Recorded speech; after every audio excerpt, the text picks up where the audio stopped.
Good morning, good afternoon, good evening, depending on what part of the world you are listening to us today. So, we are so grateful to have you join us. Welcome to Mavericks in Faith and Culture. And we have an exciting topic tonight. We're going to have Neil pray us in, and he is going to be the focus of our attention tonight because he's written a new book. So, we'll tell you all about it in just a moment. Neil, why don't you pray for us this evening? Dear Lord, thank you for this opportunity. We pray that you will use us to speak words of wisdom, that you will guide us, and you will glorify yourself in everything we say and do, and that our speech in this broadcast will be able to be used by you, or will be used by you, to bring about peace and unity. In Jesus' name, amen. Amen. All right, everyone. So, finally, for those of us who know Neil, finally he's got this book out. I think he's been talking about this book for like the past, 4 or 5 years since I've met you, writing it. And every single time he's like, yeah, I'm almost done, the following year. Yeah, I'm still working on it. And that's because Neil is so thorough. I mean, he loves footnotes. I think your English teacher would be so proud of you, Neil. He loves footnotes. But that is so beneficial for us as well, right? To provide information. And it really is a manual, as you've called it. So, Neil's new book is How to Stop Racism in America, a real solution for African American plight. And this is an official solution manual of Every Black Life Matters. So, um, Neil, why'd you write the book? Well,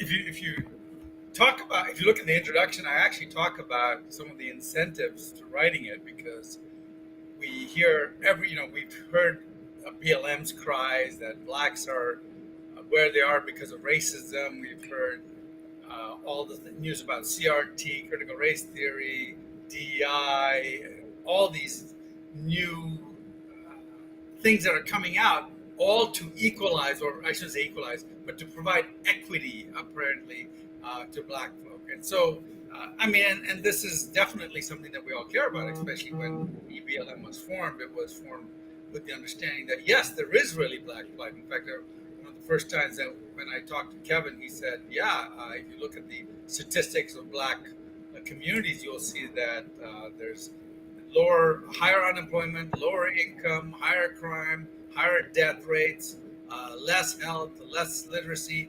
And so we know there is a problem. And so so the question is the problem caused by racism? And so this was so when we started EBLM, BLM was focused on a few things. And if you look at their statement was they were against the nuclear family, they were against the patriarchy, they were for homosexuality and transgender equality. And you go through it, and Kevin and I were looking through it like, what has this got to do with black plight? How is this solving black plight in any way at all? And we knew that wasn't the cause of black plight. We knew that, in fact, if anything, that may be what was causing black plight, breaking up the family and all that. But there was no, if you will, there was no systematic analysis of this. And so over the years, Kevin and I were going and talking to people who would say, yeah, this is not the cause of black plight, there's something else. But what was that something else? And I realized that we had to then identify what that something else was and then try to solve it. And over the years, we've kind of hinted at what the problem is and what the solution is, but it would be nice to put it all together in one place. And so that's where the incentive came from this. Good. I'm going to ask, before we get into the book, I'm going to ask Lonnie and then Kevin to just give your initial comments on, where you've always been on how you thought racism affected black plight, right? Because when we get into Neil's book, he's going to start giving us a lot of the answers to our questions. But before we do that, I want to hear from you, Lonnie, on just how you have always pictured in your mind racism and Black plight, and then I'll go to Kevin, and then we'll get into the book. Thank you, Regina. I was typical in that I believed what many believed as to the causes of Black plight, but it didn't it didn't map together well with what I experienced in terms of my childhood, the family I grew up in, and the community that I lived in. And so when you hear these things that you learn in school and that you saw in media and what have you, and then I looked at where I lived, who my parents were, who my extended family was, and then what my community was, it didn't map. It was like, okay, if this is the cause, and Black plight is real. I mean, but understanding where it comes from, I didn't understand all those pieces yet. But I knew something wasn't right. But like many other people, I went along with the program of what everybody else was saying. And then I had the blessed fortune of meeting people who, and my journey started in church. It was a pastoralship that was mature and wise, who taught me how big God was. And when I began to understand how big God was, then I began to question even more in detail and do research on my own and what have you. And then God began to open doors, and that's how today I get a chance to hang out with folks like y'all, and my time in Washington D.C. and spending time in Star Parker's organization, who was a one of my fellow church members. We sat at the feet of the same eldership, and so it started from a spiritual awakening, which turned into wait a minute, this does not map out, and then getting more specific, the life of my father, in particular, and the humble beginnings that he came from, and having experienced some Black plight because of his the time that he was born and coming out of Mississippi and then coming to California and what have you. So how did that man come from a very humble beginning and then become successful? And he certainly experienced uh, racism and some of the things that come along with it, but he was able to persevere and become successful, and it was all tied to his faith in God, as his mom taught him, and focusing on his goals. Great. Kevin. All right. Yeah. So when I think about Black plight, I first try to think in my mind, how would I define it? I would define it as disproportional treatment, either by policy or by happenstance, that leads to some level of subjugation, or some level of subordination, some level of being less than. Okay. Now, from the time that Black Americans, African Americans, were treated as were enslaved, and then we came out of that through Reconstruction. The reality is that most all Black Americans had to fight through some level of plight, disproportional treatment that led to some level of subordination or subjugation. Right now, when it comes to today, we still have Black plight. And a lot of it is not because of circumstances of slavery. However, it's because of policy. Yes. So we're fighting it still, Yes. but the people that are always shrill and hysterical are the ones that seem to be the ones that are enforcing policies that actually cause the plight. You know what I mean? So, for instance, some people say, "Well, I'm not really following." Okay. So we hear about women's reproductive, right? Now, women's reproductive is another word for child deletion or abortion, whatever you want to call it. Now, the reality is up to 80 to 90% of all child deletion centers or abortion centers or abortuaries or Planned Parenthoods are within walking distance of the Black community. Now, that should be appalling to everyone. No particular ethnicity should be targeted for extermination. Why would you do that? Why? Amen. What policy would do that? But Planned Parenthood is a big funder. They have huge lobbyists in DC, and they receive billions from our federal government. So this is policy by way of Planned Parenthood that causes Black plight, the most dangerous Black plight, which is Black genocide. I mean, they're getting rid of Black folks. They don't want us to be born. So we would be naive to think that there's no more Black plight, everything's equal, we're all equal, let's just go forth. The reality is there's some policies that are specifically targeted to the Black community and the Black family that causes plight. Now, what I think is where we misplace it is the people that are, again, that say, oh no, we love Blacks, we're trying to level the playing field and all this. They're the ones that are literally the one that are strategically targeting the plight and then complaining about it. So anyway, I don't know if that answers your question, but the reality is I love, Neil and his writing and his book because he's bringing out some of these issues that need to be discussed, man. I mean, the very people that are causing the problems, the majority of the problems for Blacks are the ones that get the majority of Black votes. What in the world? I mean, it's that kind of a thing that we got to work through. So. Okay. Good point.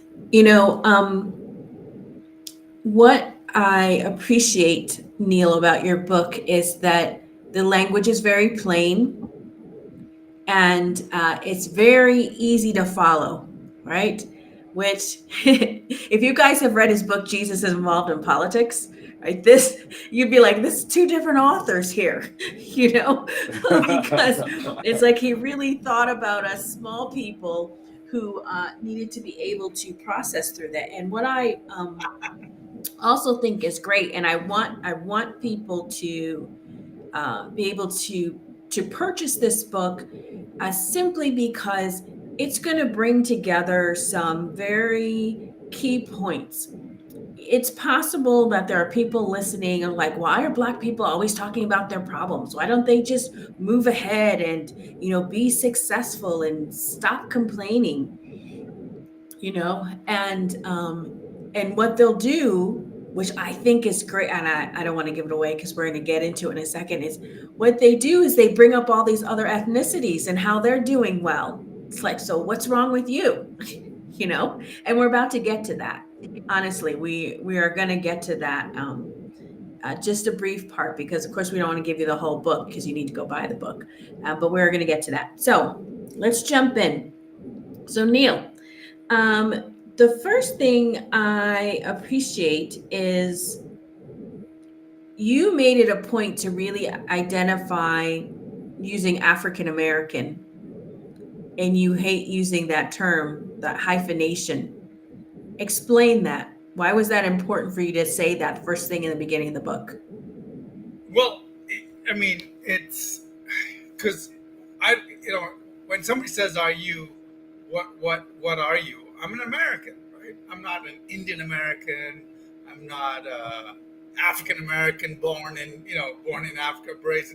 I'm an American. Now, yes, we want to designate ethnicity. So if you say I'm an American of Indian origin, I don't mind that, because obviously you can look at me and say, well, he's definitely not a white American. I'm not an American of European origin. I'm not so I wanted that to be the level of the playing field. Look, we're all Americans here. The question is and later on, as you see in the book, I talk about, look, it's not a race issue. It's an ethnicity issue. And so if you say African American, usually we think Black, but we know that our African Americans like me who are Indian or Indian ethnicity. There are African Americans like Elon Musk who are of English/German or Dutch ethnicity, right? There's so many different So why does African automatically mean black? Well, just the same way as American doesn't automatically mean white. It could mean a whole bunch of things. So I wanted to clarify that up, and also, but at the same time, I have to use the words that are in the common vernacular. Because if I went around saying, or sort of came up with some kludgy, an American of African origin, it becomes really kludgy. So I understand the need for those designations, but I wish that we didn't need those designations. So that's one of the reasons I started. Okay. But I also needed to clarify the difference between an African American that we think of, which is the descendant of a slave, and an African American who is a Ghanaian or a Nigerian who has immigrated recently. And you'll see that there's a huge difference in their status, their income, their literacy, based on whether they're a recent immigrant or an old immigrant. In fact, interestingly enough, all recent immigrants seem to do far better than long-term Americans. An example I use is Indian immigrants do far better than the average white American that has been here for years, who doesn't do as well as the Australian immigrant who's also white and came recently. So there's something about the longer you're in America, the less you realize the opportunities that you have, and the less you take advantage of those opportunities. You assume that you deserve certain things, and so you don't try as hard. Yeah, and that's good. I want us to take a slight diversion here, and hope I want Lonnie and Neil to be able to, Lonnie and Kevin to be able to jump in on this. But I don't think of myself as a descendant of slavery, right? Here I am in 2024, and there's not a thought for me that I am a descendant of a slave, right?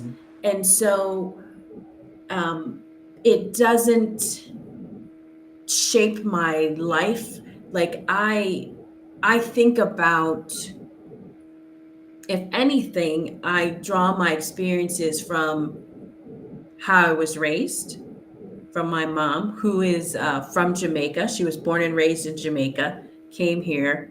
We can talk about Jamaicans being hardworking and only having 7 jobs. We still have that cliche, right? About if you're a Jamaican and you're Black American, you work really hard. It's very unusual to see a lazy Jamaican, right? We're always working and having all these different jobs, right?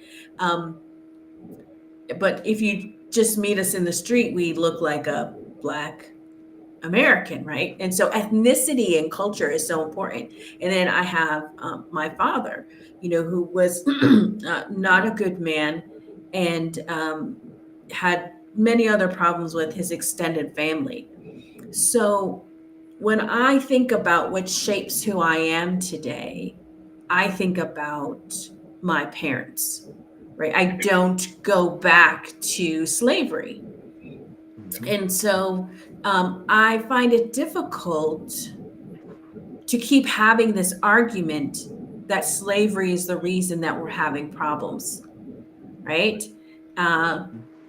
Kevin, Lonnie, what do you guys think? But that's the theme, right? That's the theme. It's because you guys were slaves, that's why you're having these problems, right? That's what everybody's saying. And yet many African Americans don't say, oh yeah, Right. Yeah. Yeah. Lonnie, For me, Kevin. yeah. For me, I feel very much the same way you do, Virginia, in the sense that I only go back to my immediate nuclear family, right? Mom and dad put in me the my values, morals, foundations, and principles, and truth. I don't think about slavery. I never really did. I mean, sad to say, but even when I was coming up in high school, I just took regular history classes because I couldn't understand there was some choices for African, what was it, Black history and stuff like that you could take alternatively, but I just took the regular American history because I was so disconnected from that part of history. I didn't see the relevance. So I never used slavery as an excuse. if our stalwarts, our heroes, like Harriet Tubman and Frederick Douglass and Booker T. Washington and Sojourner Truth, who literally escaped slavery, and they don't use slavery as they didn't use slavery as an excuse for where they ended up. Yeah, come on, how are we going to use that as an excuse? These are people that were literally enslaved and literally escaped, and they still didn't look back and say, "Yeah, well, I could have did a whole lot more if I wasn't enslaved." They just moved. I mean, they allowed that to give them the inner resolve that it took to demonstrate to us that we can move beyond anything. It's a wonderful testimony. That's a great point. It's a wonderful testimony. So no, for us today to use that and say, well, I'm a perpetual victim because you white boys, you boys jack me up in my family. I can't be all that I'm supposed to be because y'all. That's ridiculous, and especially from Christians. I think Neil made that point earlier. If you're a Christian, we got a God that's not a respecter of persons. We got a God that can, he can put you wherever he wants you to be. How are you going to say that you are where you are because of some other man, because of white people or whatever? Ridiculous. I mean, that doesn't even make sense. But yet in pulpits, y'all white supremacists out there, yeah, y'all the one. What? I mean, it's mind blowing the cycle that we're in right now. Bonnie. Amen and amen. It's so this word frustrating continues to roll around in my head, I guess today, yesterday as well. But it is frustrating, especially when you see those in the pulpit who push victimhood. And I preach kingdom, Brother Lonnie. I said, you preach victimhood. And it's what you preach. And but it comes from a thorough lack of an understanding of history. Many of them come from the we've talked about James Cone and the James Cone school of theology, so to speak. And I just think, going back to what Regina said, and I agree with you, Kevin, that my identity was tied up, and my dad drilled this into my head, my mom and my dad. You're a Poindexter, and this is how Poindexters act, and this is what Poindexters do, and this is what Poindexters don't do, and this is our faith in what we believe, and this is what we stand on, and this is how we move forward, and this is how we become successful in life. So I never saw myself as someone who couldn't because they won't let me. Right. And growing up, my first childhood friend, when we relocated to West Los Angeles back in 1966, was a little white kid named Charlie. He was my next door neighbor, and he and I ran thick as thieves together. And I didn't experience any racism with his family, and he came from a big family. He was the youngest of I think six or seven kids, and whatever Charlie was doing, I was doing. Wherever Charlie went, I went. I mean, I never learned how to surf, but I learned how to swim because he could swim like a fish. I didn't see the limitations, but that came from home. That came from dad, who came from humble beginnings and became something. My mom did the same thing. My mom's father did the same thing. And yeah, I'm writing a book now, folks. It just dawned on me what it's going to be about. But talking about how those individuals came from humble beginnings and became successful in life. How did they do that? And it was not tied to their ethnicity. Right. And they didn't see their ethnicity as a burden to carry, so to speak. It was just something you had to deal with, but you got it done. There was no excuse. And I think what Neil's book does, it really lays that out. And then it's obviously tied to scripture. And, it's going to be great when it gets, I can't wait to start hitting people over the, well, I won't hit them over the head, but definitely make sure they get their hands on. You need to buy a copy of this book. And we especially need to get it to clergy, and Black clergy in particular, and white clergy who fall into that victimhood thing, with the white guilt liberalism that they roll with. Mhm. I feel like. Okay. Yeah, well, you Okay. can call it. Just don't call it dreams of my father. Just call it Okay. dreams from my father. There we go. Yeah, So Neil, if that's even really his father. Don't get me started. okay, Neil, chapter 1, you start with this story, right? And I obviously we don't have time for me to read it verbatim, but you give these scenarios which are so insightful to what we're going to learn as you go throughout the rest of the book. Yes. So basically you give a scenario of some individuals and circumstances and the situation and how there's this kind of even unconscious uh, racism. Bias. Yeah. Explain explain it. Explain the stories and Yeah. So why you the set story that basically. as the beginning. Yeah. So the story, the book basically opens up with a story of four boys walking into a fast mart, somewhere in Palo Alto, supposedly, and the the the clerk, they're dark skinned, and the clerk doesn't even care, doesn't pay attention to them. They don't, and the clerk is black, and she doesn't care. She doesn't, she just they come in, they buy their stuff, and then they head down the street, and they get pulled over by a bunch of cops who are looking for four boys in a blue Toyota or something, and they're driving a green Honda, and the cops pull them over. They just shine their flashlights, and they leave. And then I go now. I say, wait a minute, and I later on explain. Well, it turned out these guys are Indian kids, right? They're four Indian kids, they're dark skinned. And when they walked in, the clerk was like, I don't care, they're Indian. My boss is Indian. My doctor's Indian. Like, she has this bias towards Indians that is a positive bias. The cops look at them and are like, oh yeah, they're Indians. My boss is an Indian. My doctor's an Indian. Whatever. I know all these engineers in town. And so they ignore them. But then the next scenario is there are four black kids come in, and immediately the black clerk and the African Ghanaian stock person in the back are all on guard watching the four boys.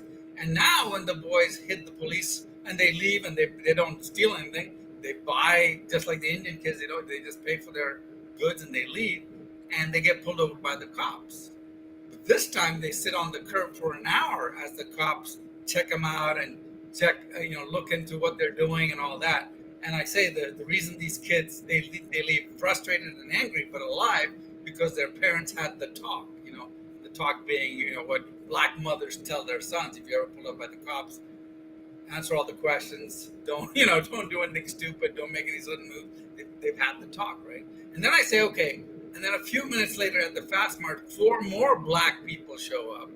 But this time the clerk is actually relieved. She doesn't care. Why? Because there are four black grandmothers. And they come in and they talk, hey, darling, how are you? And it's so the context of what we're looking at is we see this scenario. Why is it that these four black boys who turn out, and I mentioned these four black boys actually are sons of engineers, their father's engineers. They're afraid of getting in trouble because their dads are really strict. Right? They would never do anything like that, just like the Indians would never do anything like that because they've got a cultural programming for, they're like, oh, if we mess up, we'll never get married, our family will be defamed. Like, there's all this stuff behind it. So what is the difference? Why is the clerk automatically afraid of the black kids who turn out are completely safe? But why is that bias there? And that was the introduction of the story. Yeah, I think if we're honest, right? All of us have had that moment as black people. We've been somewhere and we see other black people and we get scared, right? We feel like, let me clutch this tighter. Maybe I shouldn't go there. Looking behind your back. Oh, we don't go down that street at night, right? Even as a black person, like, no, I don't go in that neighborhood, night, daytime, nothing, right? Makes me think of Training Day, right? Remember Training Day with What's his If you face? look at the, yeah, but also good reason. If you look at the crimes that are committed, most crimes against black people are committed by black people. In fact, in a given sense, a white person is safer around a black person than a black person is safe than is around a black person, because more Yeah, crimes. I mean, but just statistically, why? Okay, you right? talk about this in your book, right? But why is that? Why? Well, part of it as we go through the book. Why are crimes? Yeah, Yeah, so I I'm explain it in the sorry. book. I can jump into that if Mm. you want me to. Do you want me to go? I mean, Um, I think we all have this this this fear, and I'm like, is it the movies?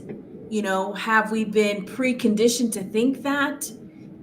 Is it a reality? I mean, think about all the movies that came out of the hood, Boys in the Hood, and what Compton, and all those things. We think about the music, rap music that's come out of who's who's responsible for this, or is it really that as a family structure, parents have not trained their children in the way that used to be when even just after slavery, when you talk about in your book, like in the 20s and the 30s, 20s and about the 30s, Black right? unity of the family.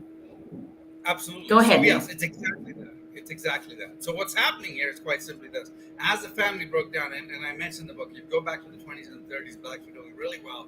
Family was extremely intact, less than 22% of fatherlessness, right? And if you walk down Harlem or any sort of these black neighborhoods, you'd see a father playing with their kids, father praying at dinner, father walking with their kids, and you see this cohesive group, right? Now, as you move forward to the 60s, that continues, and then suddenly in the 60s, we have this event that we'll talk about if you want, I can jump into right now, that destroys the black family.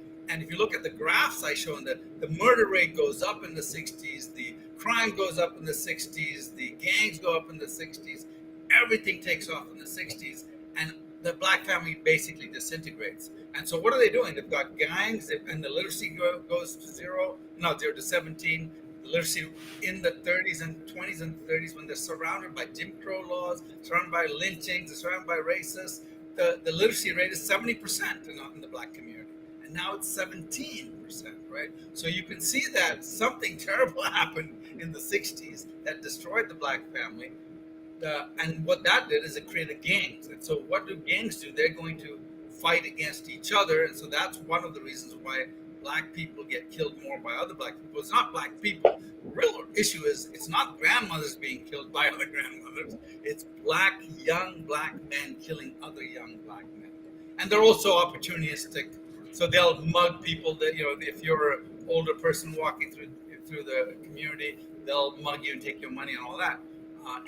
Mainly in those communities. Now, sometimes they rove around and they move around. But you asked a question about why is it that fear of black people, is it reality or not? So what happens is, first of all, art imitates life, and then life imitates art, right? I think Socrates said that, right? So first of all, you see the breakdown of the family, you see the gangs, and so all of a sudden you get movies about gangs. And what are you doing? You're going to glamorize this. And so young black kids see that, but not only the young black kids, but everybody else sees that. And then you hear about the crimes in the news, and you look, the wanted posters. There's a lot of black people there, and there's a lot of gang members there, and then they're talking about gang control and gang this, gang that. Eventually, there is a stigma associated with, is that a gang person? Is that a criminal? And so naturally, like you said, you see a black person. And again, if you see a black grandma, you don't care. But if you see a black man between the age of 14 and 29 or 30, you're like, whoa, he fits the demographic of danger. And I think that's what we're seeing in many, many cases. Now, the sad thing is that then transfers to the average black person. And as I open up with the story, I talk about how this guy says, oh, you Indians are all smart. I'm like, no, only the smart ones are allowed to come to America. That's why you think we're smart. We're not really smart. There's a billion Indians in India that aren't smart because they couldn't qualify to come here, right?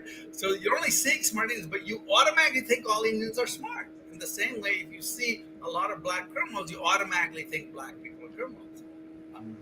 But is that the truth? No, it isn't in no way, because we're only talking about, and I analyzed it, something like that. We're only talking about 3 to 4% of the black population are dangerous. The rest are not.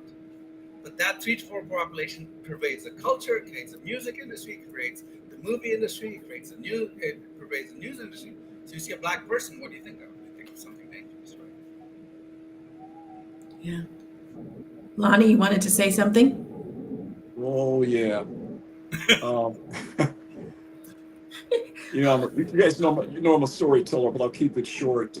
Growing up in West Los Angeles, I saw what Neil's talking about up close and personal. We were amongst the first 100 black families that moved to that part of West Los Angeles.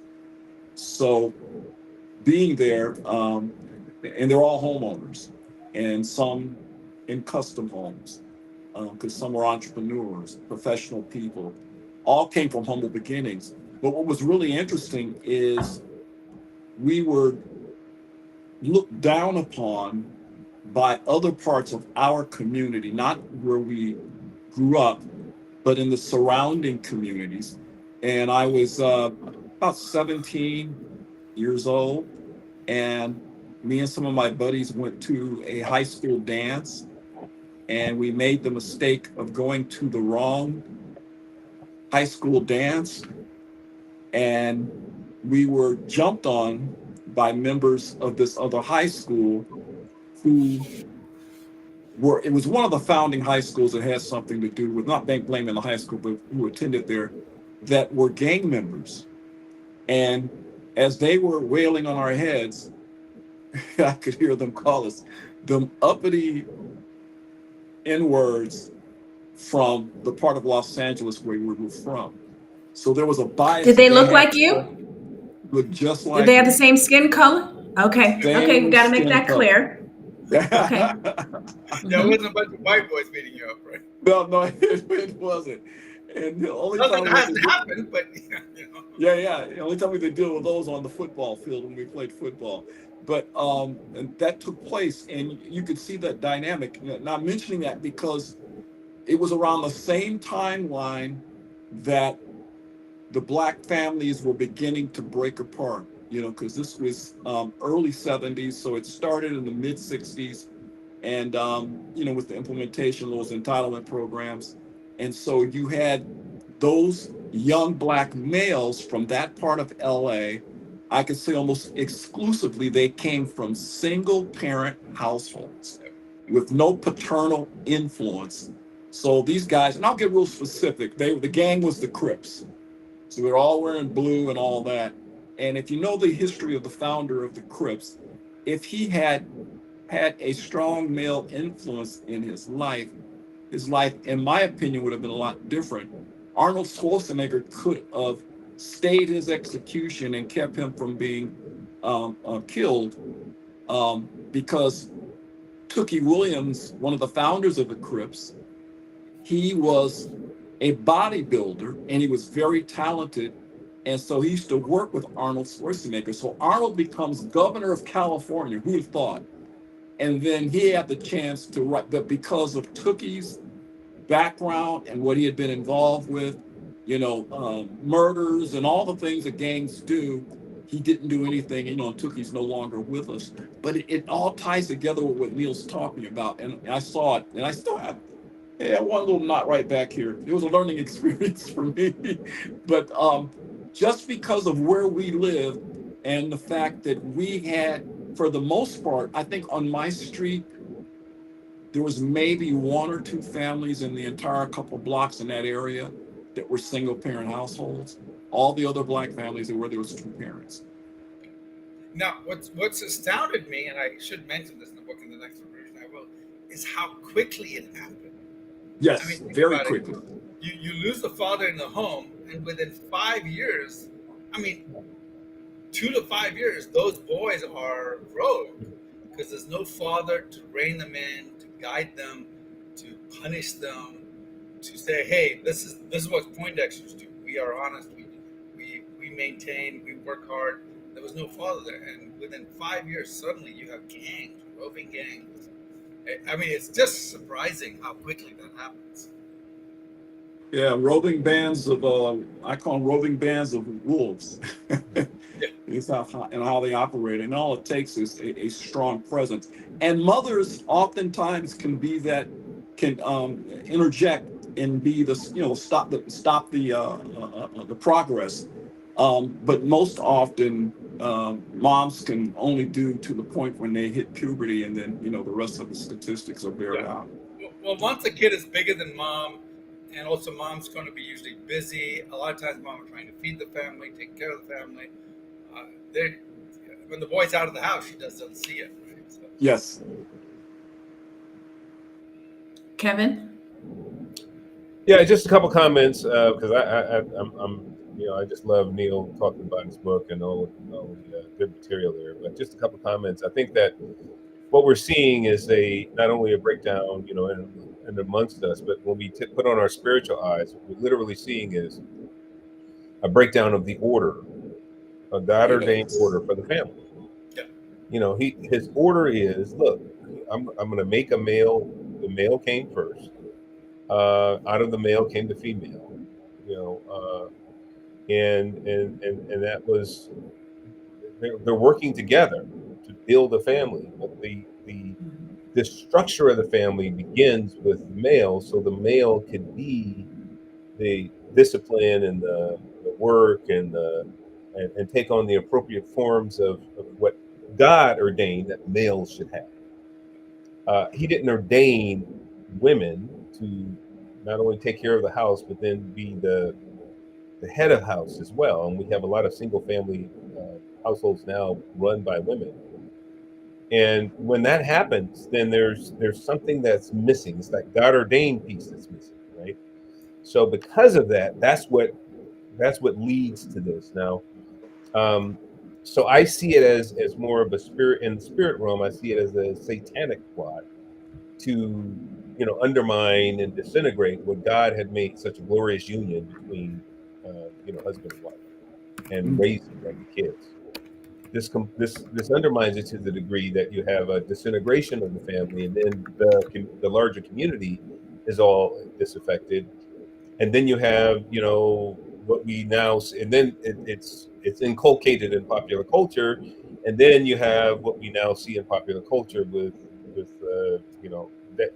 P. Diddy and all the other stuff happening, and you see all of the treachery and the just gross inhumane things that they did, that these types of communities did and continue to do in these elitist type circles. And it's just so but it all stems from the breakdown of not having the male in his proper role as part of the family, and then it just disintegrates from there. So Yes.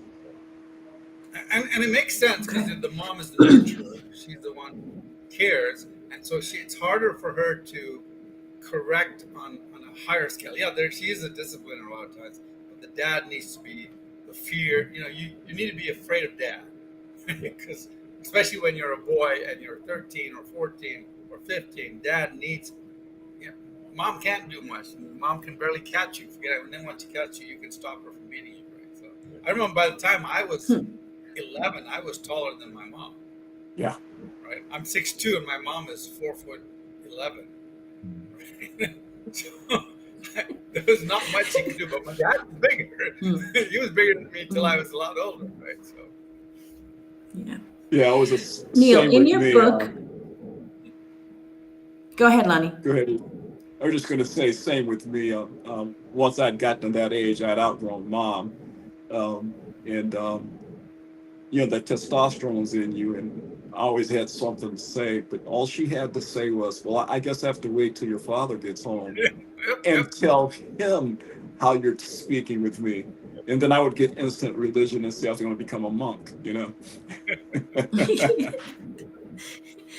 But that is cultural too, right? Because if you've looked at any ethnicities and different cultures, sometimes the mom, she just has to pick up a shoe right?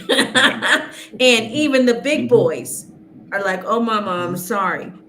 So there is a But culture in the home. that's something you're trained in your culture to do, right? Yes, To obey yes, mom. Yeah. it is Not because very much um, a training. It is very much yeah. a culture and ingrained training. Um, what I want to do is just quickly talk about some of the statistics. So you need to get Neil's book because he has a lot of statistics in there. And, uh, you know, it is true that there's higher unemployment, there's higher poverty, higher homelessness, higher mass incarceration, higher murder rates, homicide, literacy rates are low, levels of education are low, subsistence on welfare is high. All those things are true. But how did that happen? What I was surprised about most, Neil, is when you talked about the other ethnicities that have come here, the Chinese, the Japanese, the Irish, right? When they come here and how they came here. I think sometimes we think that blacks were the only mistreated, underpaid, overworked uh, ethnicity, if you will, that came here, but that's absolutely not true. If you look at the history of how Chinese got here, what happened to the Japanese when they got here, you could even look at Jews when they got here, Irish when they got here. Irish. Yep.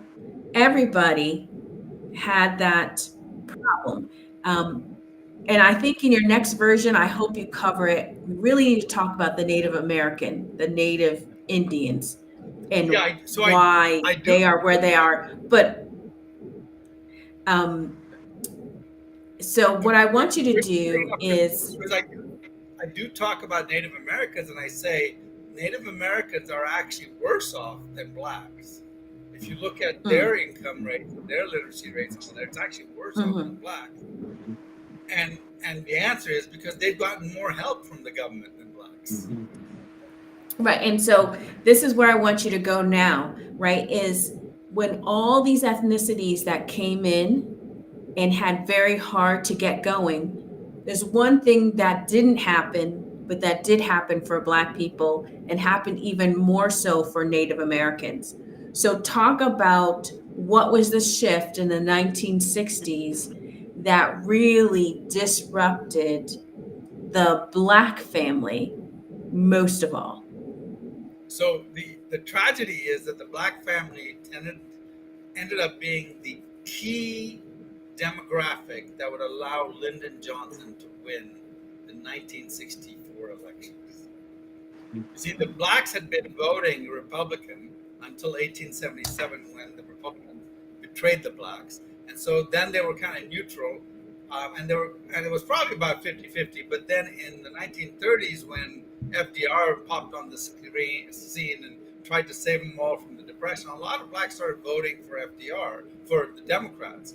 But then when Ike shows up, Eisenhower, and he signs a bunch of civil rights bill, the tide starts shifting back. And so Kennedy, and one of the bills that Ike signs is the ability to not have to worry about, because in the South, they were having the poll taxes, the literacy tests, and all that for black people to stop them. The Democrats were doing that to stop blacks from voting. So Ike comes and he dispenses with all of this. And now JFK, who in 1960 barely wins. In fact, there's a lot of rumors saying that he didn't win, but he's running against Nixon and he barely wins by probably about less than 1%.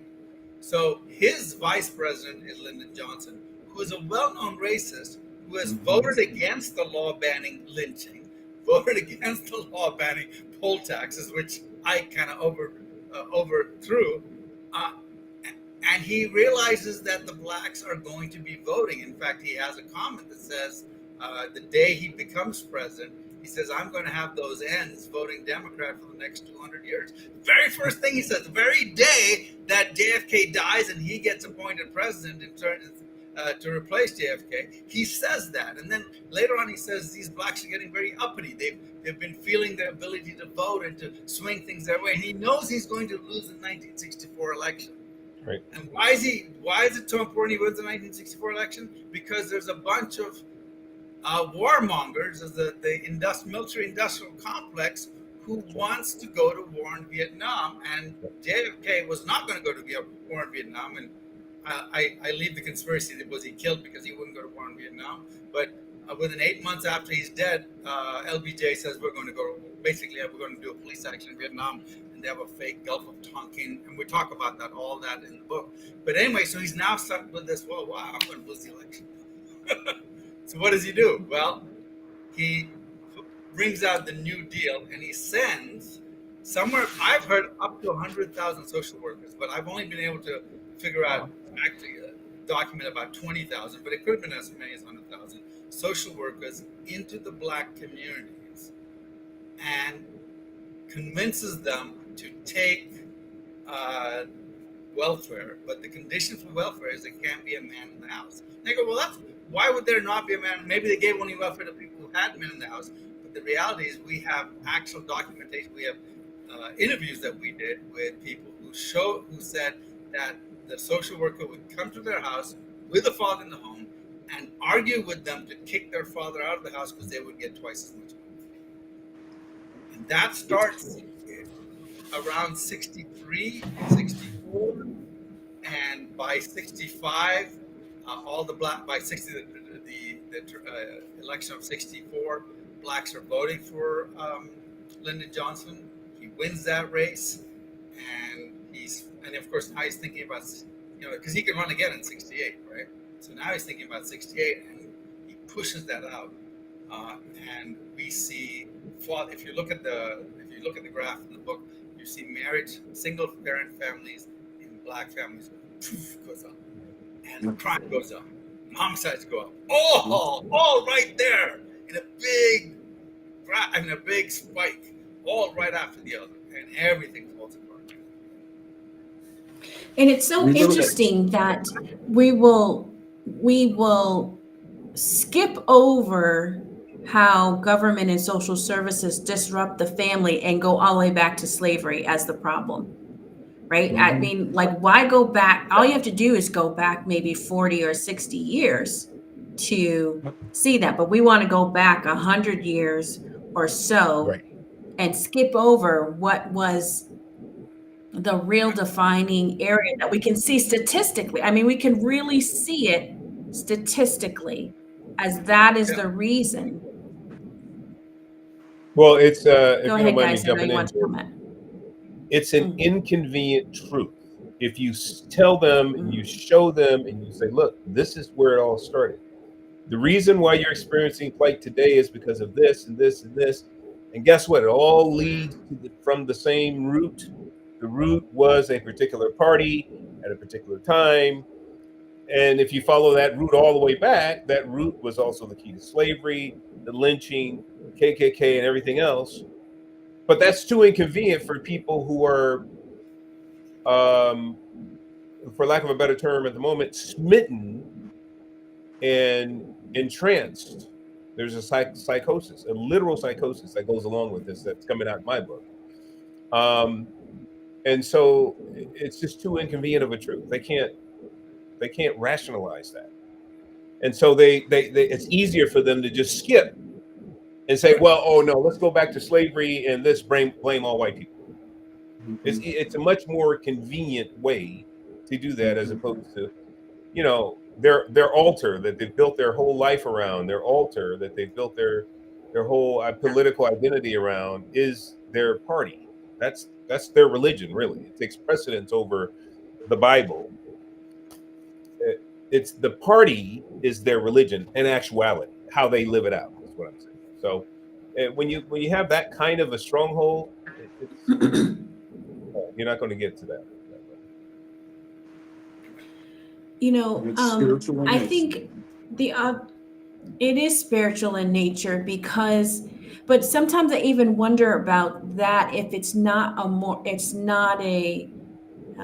moral compass within you, right? Because we could say spiritual nature, but think about the Black church. How many single moms are there? How many bring their kids to Sunday school? How many are there for prayer service? How many are there for choir practice?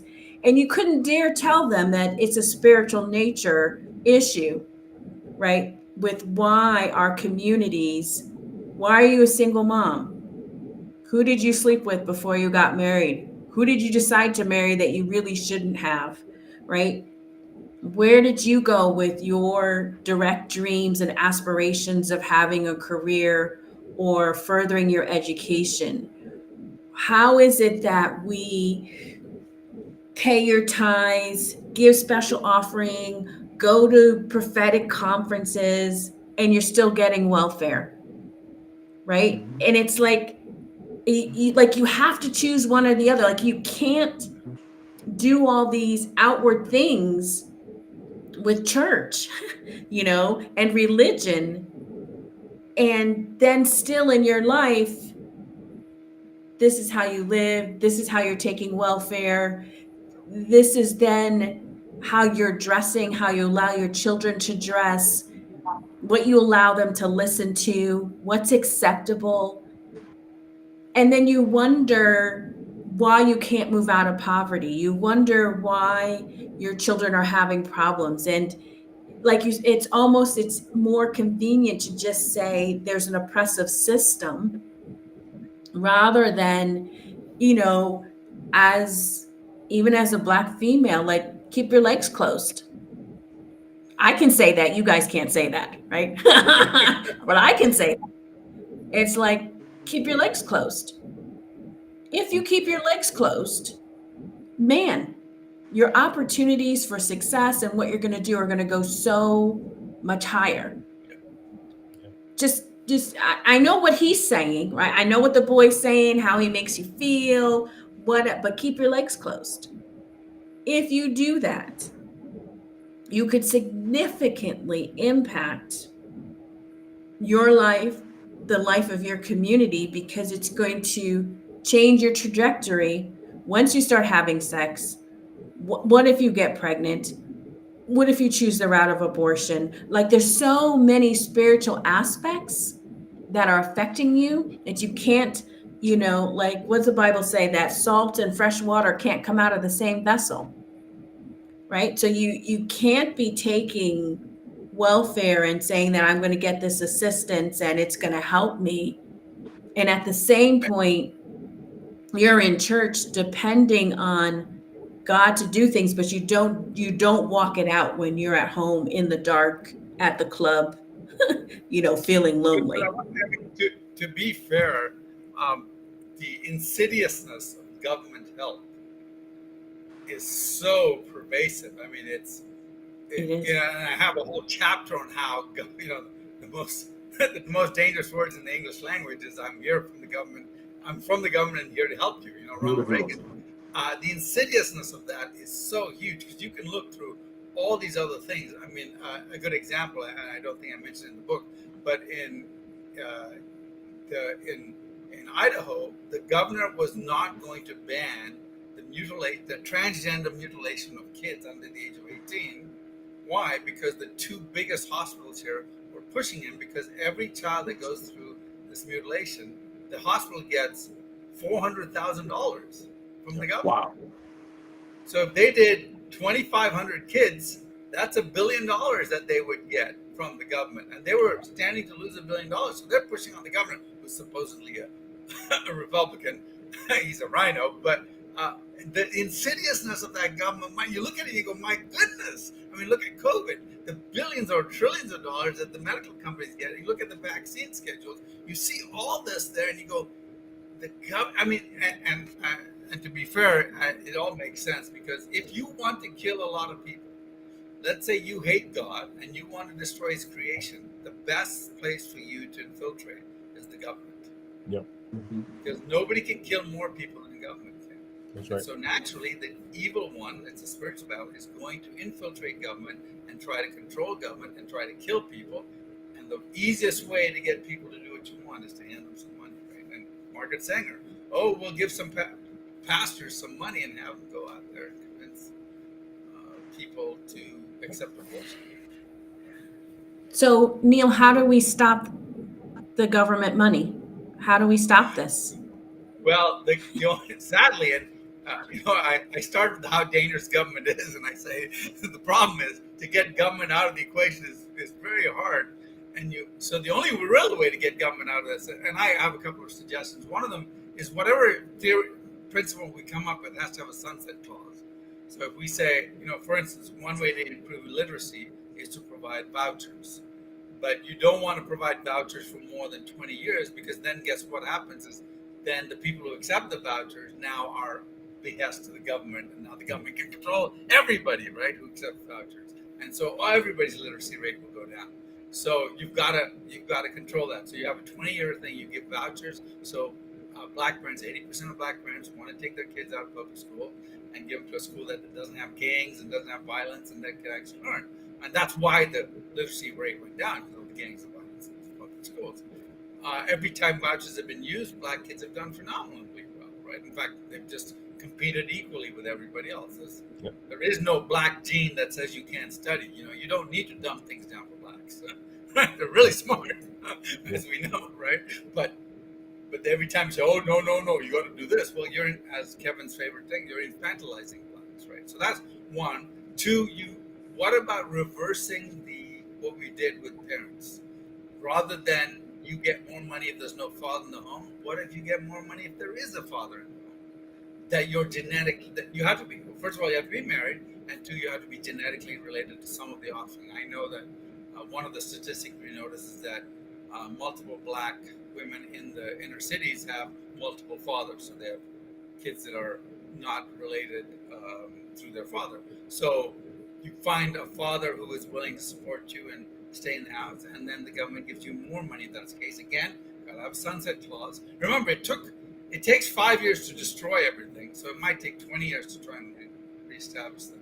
And then the other thing is exactly what we talked about earlier, is that the media, ABC, NBC, CBS, you should be showing good families, strong, healthy families. Unfortunately, Bill Cosby ended up being a bad person, but his shows, the Huxtables, that was a great role model, and that's the role model they should be having more of those. The movies should be showing how when a girl doesn't get married, how they, the family breaks up, and contrast that with a good family. So you're getting the media involved, you're getting all the stuff involved, showing the good. And then, of course, you get rid of critical race theory, you get rid of all these other things. And so I go through a whole list of these things that we can do and actually will have impact within a few years, actually. When you start getting families together, you'll start seeing the crimes go down, the violence go down, and all that in just a few years. And that's the beauty about this, is that it can be fixed. You just have to have the backbone to fix it. Yeah, but it still has to start with the individual, right? There's each individual person who is going to the voting booth to vote to change the government. Yeah. Your wishful thinking about wanting to change these policies does not happen unless you're voting, unless you're contributing to the conversation about changing policy, though. And not even just voting, but being the type of person who's going to take action. Won't you go to be on your school board? Won't you go to your town council meetings? Won't you, there are some real actionable things that still require every individual to take action. Yes, but I think we have an ace in the hole. And the ace in the hole is to call people racists. You're a racist if you don't want to give more money to keep the family together. You're a racist if you don't want to give vouchers to black kids. You're a racist if you want Planned Parenthood to kill more babies, right? If we start using the right vernacular, if we start calling them out, you're a racist for doing this, you're a racist for doing it. Let's use the same tools they have. And now, and here's the other thing. Guess what, black people? The Democrats don't like you anymore because they're going to replace you with the Venezuelans and the Haitians and all that. I was just in a meeting with in fact, that call I got just before we started is with a union farm workers union leader. And his problem is, look, The Democrats are abandoning us because they're bringing all these people that are going to lower our wages, they're going to lower our benefits, they're going to cause problems for it, and they're giving us a bad name because people can't tell the difference between a Mexican farm worker and a Venezuelan. Or Haitian, Haitians are darker skin, but okay. But the point being that they're upset about this, right? So black people should say, look, you're trying to replace us because you're realizing that you're losing a grip on the black vote. You're going to try and replace us with these alternate ethnicities that you're now trying to make dependent upon your country. So I think there is a lot of space here for us to win this battle and change it, and get the right people voted. But it's a battle, and we have to have lots of people participate. That word racist is a powerful word. That's why they use it so often. We could flip it and use it. I love that. I'm going to start doing that tomorrow. Yeah, I mean, but if you think about it, it really is. You don't want black people to get a reputation. You're racist. You really are a racist, right? Now, I do talk about the fact that there's only one race, but the word racist it's what we understand, and we got to use it, right? Yep. You want to kill black babies? You're a racist. You don't want black fathers in the home? You're a racist. It really is as simple as that. Okay, we need to wrap up. So let's go around our Hollywood squares. Kevin, Neil, Lonnie, and then I'll close this out. Go ahead, Kevin, your thoughts and things, last words you want to say. I'm just sad that this is over, man. I mean, we could have went on for another 8 hours on this. And Neil's book, everybody needs to get that. It's a manual that helps walk us through how to deal with these contentious issues, and it gives perspective, helps us to understand at a deeper level what's really going on. So I'm encouraging everybody to get out and get that book, and because this is a manual for helping us to come together, to respect one another, and to unify things that really matter here in America and around the world. And right now, there's so much, psyop and propaganda and everything else. I mean, we got to weed through this stuff, and that's why Neil is spending so much time and really helping to bring perspective to this issue. So looking forward to the next time we can talk about this issue and continue down this path, because this book is rich and it's awesome. So we didn't even scratch the surface, really. I mean, we're nowhere. Thank you. Yeah. I mean, my goal, my hope, my prayer is that one day those 4 black kids can walk into that Fast Mart and people will not see them for the color of their skin, but the content of their character, right? Yeah. In fact, I say we actually see that already, because let's say you see a bunch of black kids hanging out and you think they're black, but they turn out to be Nigerian immigrants. All of a sudden you realize, oh, there's no problem with these Nigerian immigrants because they've got the thick Nigerian accent and they're all well dressed, and you're like, oh, so you see that whole change in attitude has changed. But what if they turn out to be Somalian immigrants? Now you're afraid of them. You see the difference? It really has nothing to do with color of the skin. It has to do with their culture and what they're like. And that's what we need to be. Lonnie. Wow. Only thing that I would add is, where can we get the book, Neil? Amazon. Just look for Neil Mom on Amazon. How to Stop Racism in America. Yeah, we'll have a link on our website too. I think you have one, Regina. I don't know if you can get around to it, but put it up there. Yep. No, we'll have it on. We'll push it out on social media as well. So you'll find it on our Facebook page and other pages. Yeah. It's been a great conversation, and we've really barely scratched the surface of Neil's book. There is so much in there as far as solutions. And so maybe next time we come back, we'll just talk about solutions, right? Because I think that people maybe from this conversation might say, okay, there is some, we can see where plight comes in. We can see some of the things. And if you start reading the book, you'll get all the statistics. And along with what you were saying, Neil, about racism, I think we need to start calling people liars anyone who says slavery is the reason that Black people are in plight, you just need to call them a liar. You just need to come right out and say you're a liar. Because there was a time, because most people who will say slavery, most of them know Black Wall Street, right? Most of them will know Greenwood. Most of them will know the kind of money that sports stars, musicians, movie actors and actresses, entrepreneurs and moguls, you can't, if anybody who says that slavery is the reason in 2024, you just need to call them a liar and say that's not true. You're a liar because you can't prove that. You can't prove that. But we have statistics that can prove that social service policies are what destroyed the Black family. Exactly. We can prove that. You can't prove your slavery theory. You have Yes. no numbers, no statistics that support that. So just call them a liar. And maybe we'll make some memes that just say, if you say slavery is the reason for Black plight, you're a liar. And we'll just put it up like every Friday, just in case you forgot. Slavery is not the reason, That will get a lot of attention. Yeah, but it's true though, because there's no proof of that in 2024. There's absolutely not. So, wow, guys, great talk, everyone. We thank you so much for staying with us. We will definitely be posting all the links to get Neil's book. Let me read you the title in case you don't want to wait for us to post the link. The title is How You Can... hurry up, Regina. It's a nice long title. I don't know what it is with my team. They love long titles, man.